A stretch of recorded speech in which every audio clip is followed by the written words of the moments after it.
Again, just to tie up the win against Tulsa, really good team win. Proud of our guys for responding to adversity. That's a really good football team. A lot of credit to Phillip and what he's been able to do just in the development of the players that they had last year compared to this year is night and day. He's got his team playing much more athletically, much harder, with more aggressiveness. That's they're going to win a lot more games throughout the course of the season, and we'll certainly be rooting for them to do so.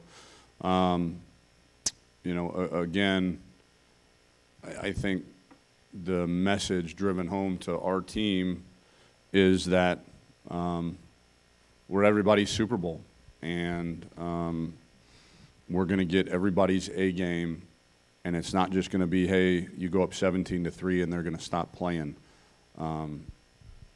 Everybody's going to want to beat us, and they're going to want to beat us because of the respect that we've earned in the last 21 months or so, and that's a good thing. But again, back to the Navy game, we're not good enough to beat anybody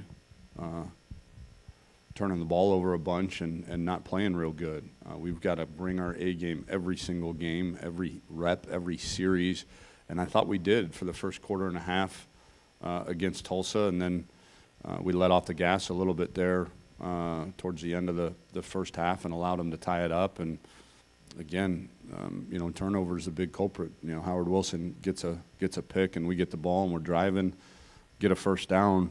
If we score a touchdown on that drive, it's 24-3 at that point, and maybe they do. Maybe a little bit of doubt does creep into them. Instead, we fumble the football on 3rd and short and give it back to them, and essentially breathe life right back into them, and they go down and tie the game, and now you're in a battle throughout the rest of the game. And so that's kind of the way I saw it. That was a big momentum swing there. We had all the momentum, 17-3 lead, had just gotten a turnover, and we're driving on offense, and then we give the ball right back to them. We were extremely banged up. One of the very few teams in the country that has not had a bye week. I think we'll have everybody at full strength. Duke Catalan again is met with a neurosurgeon today, so hoping to have more clarity on his situation. But all the other guys, from Matt Adams to Gerard Carter to Chance Allen to Steve Dunbar, all those guys should be back. But again, at what percentage level, at what speed are they playing at? And we had a big picture conversation yesterday in our team meeting that we got to grind through these next 2 weeks. We don't have a bye week till week 10, so that's 12 and a half straight weeks of playing football for these guys, and that takes its toll, especially the way that we play. It takes its toll on a young man's body, and we've got to do everything we can this week to get healthy, because again, another scheduling error, in my opinion, is the team that we're playing is coming off a bye week, which doesn't seem quite fair to me. In fact, I guess you could see the fairness if it were equaled out or balanced out somewhere maybe later in the season, where we have a bye week heading into a game against an opponent that doesn't, but that wasn't the case. Tulane was scheduled for their bye week the same week we had ours. Now, because of the hurricane, that's not going to happen, but that's not the way the schedule was originally set up. So I'm going to do whatever I can to try to talk to our conference and figure out how we make this whole bye week thing a little bit more equitable. But we're banged up, but our guys are tough, man. Both, in 2 separate instances when I jogged out there on the field, one with Steve Taylor, one was Chance Allen. Both of them, Steve was mad at Mike O'Shea for going out there because he knew he was going to have to sit out a play, and he was angry. He was trying to yell at him to get off the field. which I thought was admirable. And then Chance, gets his neck bent in ways that necks shouldn't be bent. And he's lying on the field in a lot of pain. And the only words he's saying is, "Doc, just make sure you get me ready in a couple plays to go back in." And, so this team is tough. They're going to play. And I'm excited to see them, now that we got that bad taste out of our mouth, to go prepare to play a really good SMU team who has been in every single game that they played, whether that's TCU or Baylor or Tulsa. They've been in every single one, and they're going to be, again, very well rested, very well motivated. I'd like to think this is a bit of an in-state rivalry, being the only two teams in our conference in the state of Texas.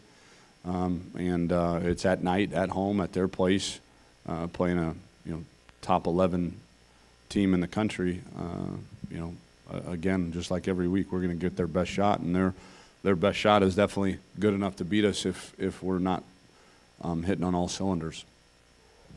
Questions? We good?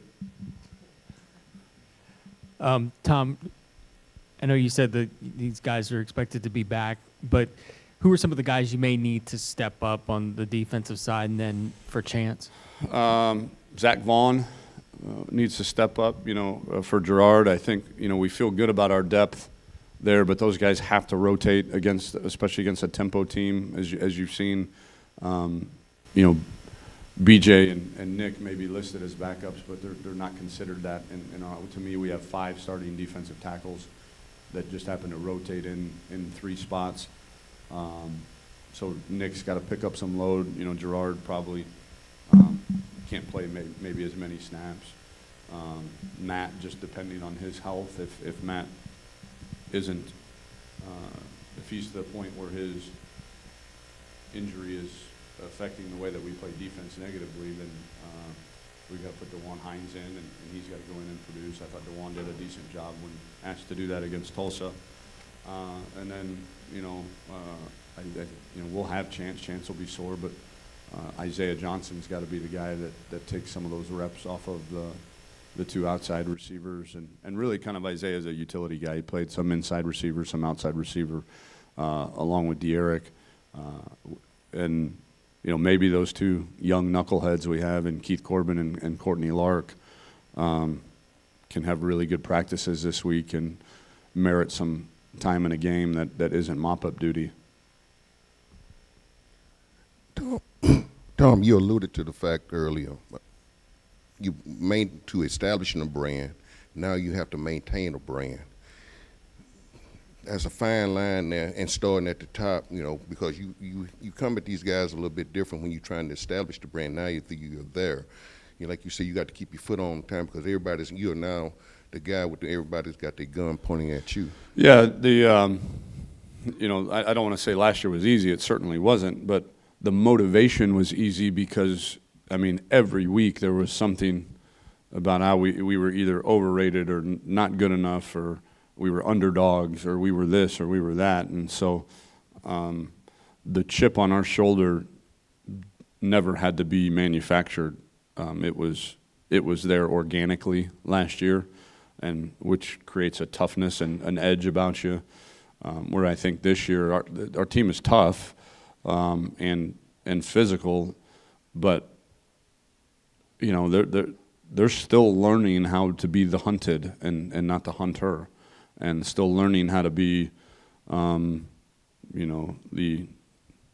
overdog. Is that a word instead of the underdog?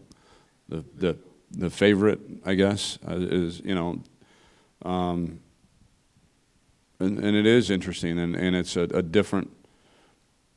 You're drawing on different senses to motivate yourself. I think one is a sense. It's all pride, but it's different. One, it's a pride.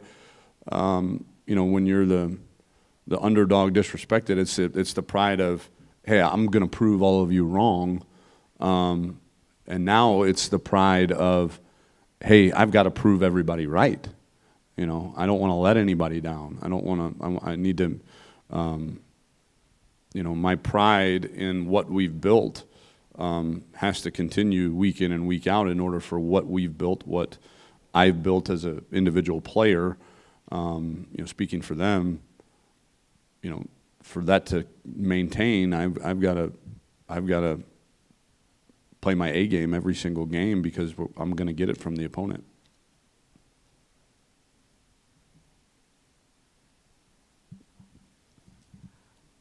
Tom, I was wondering if you, when you went back and looked at that last play, just kind of how it developed, and they had I think a D tackle or defensive lineman in there, and then the moments in between, game over, review, game over.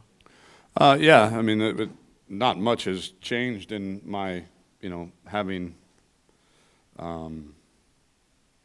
watched it on film versus watching it live. It was, a tremendous play by Austin Robinson and Khalil Williams.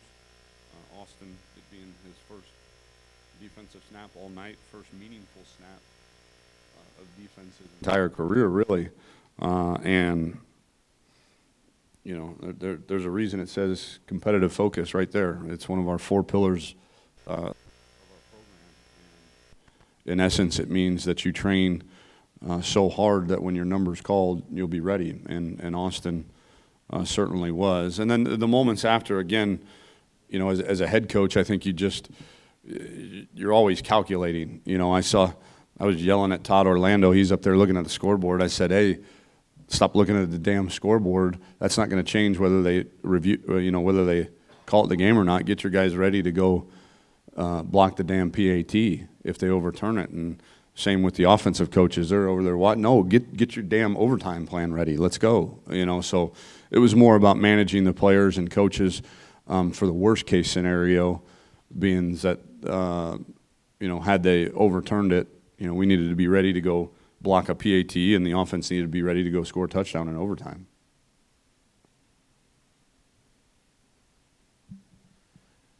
Tom, with Duke's situation uncertain, what are the next steps you'd like to see Dylan Burden take in his progression? Hold on to the damn football, for one. That's about it. Dylan has given us everything he's got. He's a great kid, super smart, never makes a mistake. And he's very reliable, very dependable. He's not the most dynamic. He's not the most explosive tailback. I'd like him, I think, probably from a fundamental standpoint, if that's what you're asking, if he can make any improvements. The one would be that I think we run inside zone a lot, and I think the cuts and the holes in inside zone are usually different almost every time, and I think he's got to have a better feel for, okay, if the defense does this and we're running inside zone, then the hole usually is here, or the hole is usually there. And the great backs, to me, have always anticipated where the hole is going to be based on what the defense has given them, and I think a lot of that is through experience. It's not, you can watch all the tape you want, but when you're doing it out there, full speed, it's a lot different. And so he's coming around, but I'd like to accelerate that process as best as possible. Tom, along the lines of the running game, in regards to Greg, it looked like some of the runs weren't design run, maybe just him having to move and get out and scramble. But I think he had 25 in the game. Has that been a product of, with Duke out and maybe some guys not producing, or the uncertainty of the backups there, that you've had to lean on Greg a little bit more? Yes and no. I think our I think there was only 3 or 4 called quarterback runs. The rest of Greg's runs come in the read game and in scrambles. And so we're not going to stop reading people in our offense. And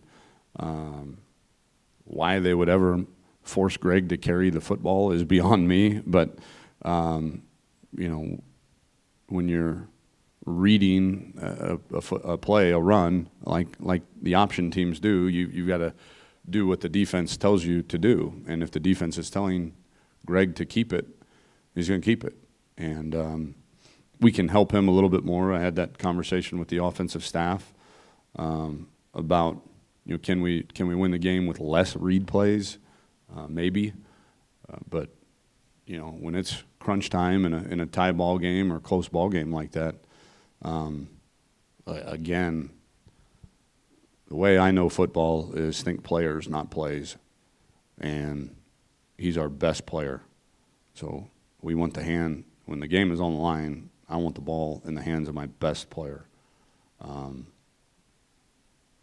And, we're continuing to try to find ways to run the football without him having to either read people or him be the designed carrier. But if we need him to win the game, we're going to use him. Coach, do you feel like on Saturday the defense played with the extra chip on his shoulder to kind of get over that loss against Navy? A little bit, yeah. I think we went back to what we do well, which is stop the run. Aside from the triple option team, that's now how many weeks in a row, did we hold an opponent under 100 yards, which is phenomenal. What we've got to do is we've got to understand as players and coaches, our offense is going to score points and our defense is going to stop the run. So at some point these teams, whether it be UConn or Tulsa, these teams that don't really want to throw it every snap, they're going to say, for us to win the game, have a chance to win the game, we got to throw it every snap. And so our mindset needs to transition at whatever point in the game that is to say, okay, let's be a little bit more focused on the pass. Let's lock in a little bit here, knowing that how is this team going to beat us now that we have a 14-point lead, now that we have a 17, 21-point lead, and we've completely shut down the run game. What's their next move going to be? And their next move is usually going to be to throw the football. And so was disappointed in the way that we played pass defense, especially on third down. 14 of 20, Tulsa was on third down, a 70% conversion rate, which is off the charts bad for a defense. It's off the charts good for an offense. But I have no doubt that, we'll get all those problems cleaned up this week. And, getting Terrell kicked out of the game was a big blow to the secondary, and a lot of pieces had to move around. And so I was proud of them for getting back into stopping the run. Now we've got to do a better job of containing people once we make them. We force their hand to play left-handed to throw the football. We've got to be able to stop them when they do that as well. Tom, we know your answers have been since day one on this stuff, but with the Big 12 meeting in Dallas today, they're going to make some sort of announcement like this afternoon. Your level of interest, how much are you paying attention to that Zero. stuff? None. You want to ask me another way? Level of interest is zero. How much do I pay attention to it? None. How much do I think about it? Zilch. I don't know any other ways to say I don't. And I know you got to. I'm being funny with you, Mark. You got to ask the question. I get it, but I'm dead serious when I tell you it consumes zero amount of my time, energy, effort, thought at all. It really doesn't, because it. Again, I tell our guys all the time. It's like I told them yesterday. Today is our day off, right? Because we got to give players a day off. But at the end of the day, okay, so our academic center is in this building, right, for study hall. Our training room is in this building. Our weight room is in this building. And all of our film watching equipment is in this building. So I told them, if you're not in class and you're not in this building, what could you possibly be doing to help us beat SMU?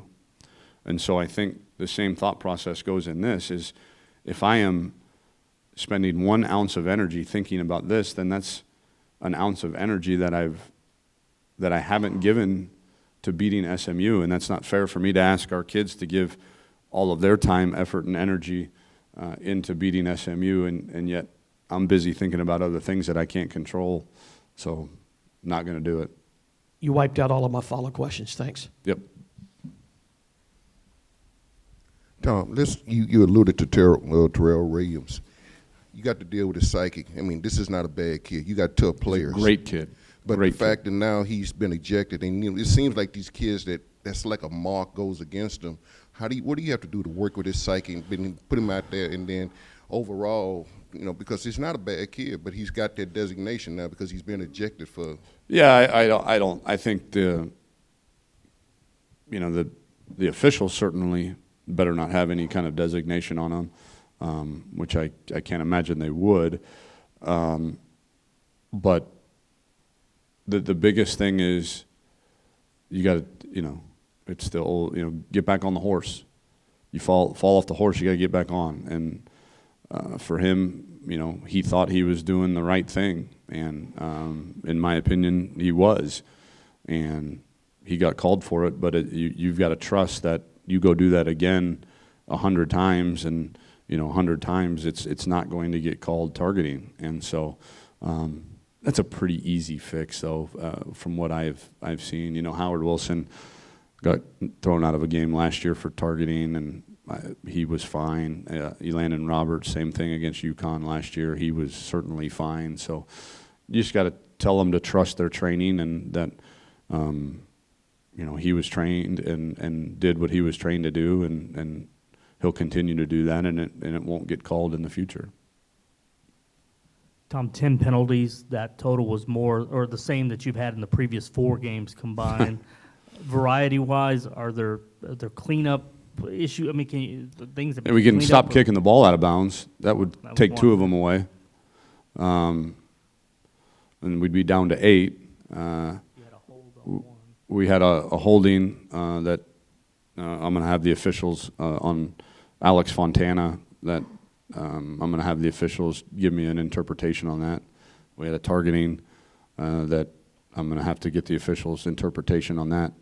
We had a 2 pass interferences. A holding, which I'm, again, going to get the officials' interpretation on that. We had a pass interference on Brandon Wilson on a jump ball that was a 50-50 ball that both guys were going for the football, that I'm a bit unsure how, again, I'm supposed to teach defensive football. We had a late hit out of bounds on Jordan Milburn on the kickoff return that was a millisecond too late. So, those kind of aggressive penalties happen. We got to try to be as smart as we can, but when you're running full speed, and again, it's much like targeting, the instant, we're talking about decisions made in nanoseconds, right? And we're talking about brain impulses triggering to the body to perform a certain activity or action. And so he makes the decision to uncoil or to make the hit, make the tackle when the guy is inbounds, and then the next nanosecond, the guy's out of bounds. I don't know how Jordan Milburn is supposed to stop himself.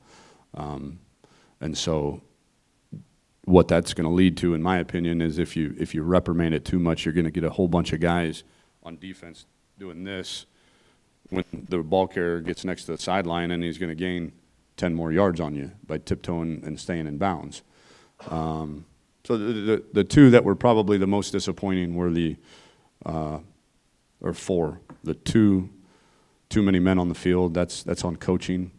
We got to do a better job with substituting against tempo offenses, and then the holding on the kickoff return, and then the personal foul on Will Noble. Those and he was punished for that because that's unlike him to kind of go off like that. But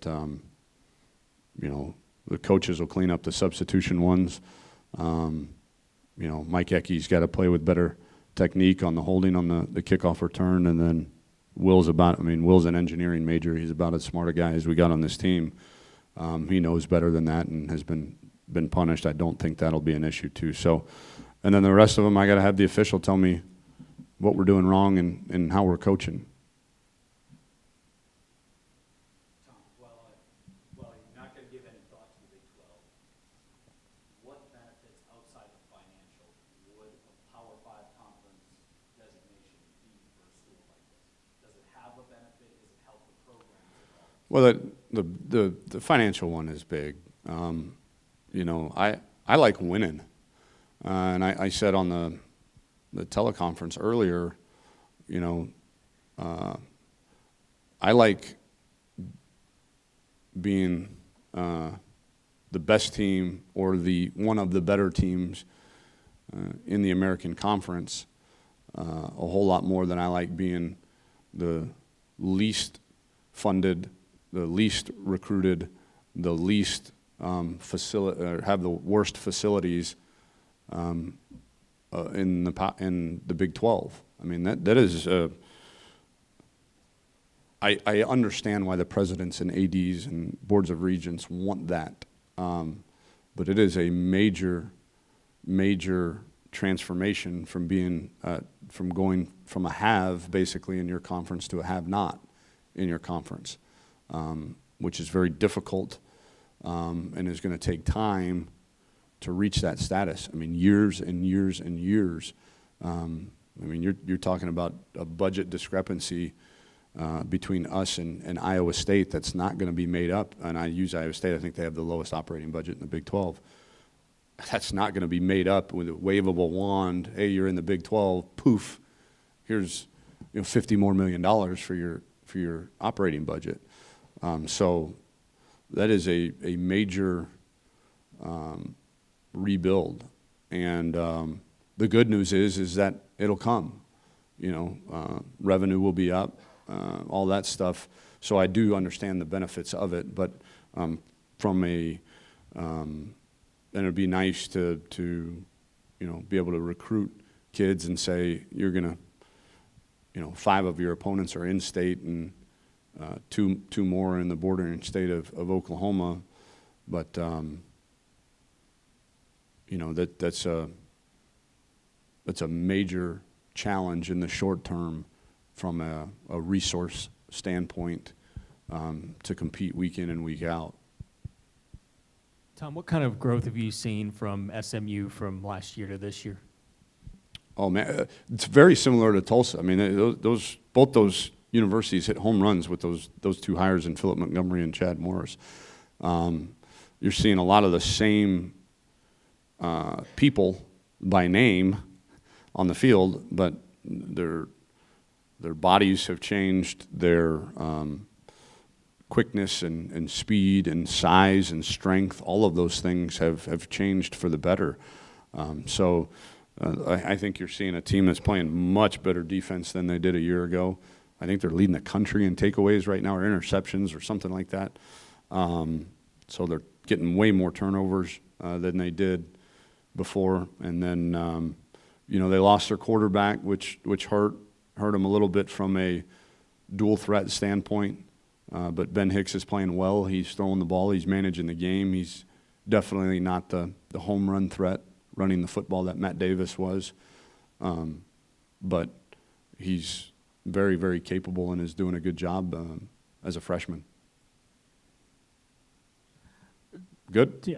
Tom, it was maybe days that you had just taken the job, and and it was very brief exchange, but one of the first dealings I think you had was Ben Hicks. He was kind of in limbo on what he would do. He was recruited by the old staff, and then he basically said, I've changed my mind. I'm not coming to Houston. I'm just curious from the perspective of taking a new job and having to come in and keep recruits and that kind of stuff, if that was a little surprising or that Yeah, we lost 2, actually. The tailback from Katy Seven Lakes, what was his name? Braden West. Okay. Isn't that him? I think so, right? So you go through this, and you're not even in your office yet, and you're having to make Yeah. these calls, and the young man says, "Hey, look, I'm not going to." It's nothing you can control, especially because of the timing of it. You know, Chad was able to get on the road and recruit that first week in December, so he had a week to get in these kids' homes. You know, I was playing in the Big Ten championship, so I didn't. And so by the time I got here, it was the extended dead period as far as recruiting goes, where, you know, from the second week of December to basically the second week in January, you can't go on the road recruiting. And so you're trying to build these relationships over the phone, and it's not the same. You know, the kids can't even come on your campus. So makes it really hard and especially with Ben, he was in January enrollee. At least with Braden, we could get out there. I got out there in January and tried to talk to him, but he had already taken his visit here, you know, and so it's not like you can say, hey, come back and take a visit. You don't even get those visits back. So it's difficult. I mean, I wish those guys nothing but success. You know, if they're happy, I'm happy. I mean, we're in the kid business, and if that was the right decision for them and their future, then again, happy for them, very happy for them.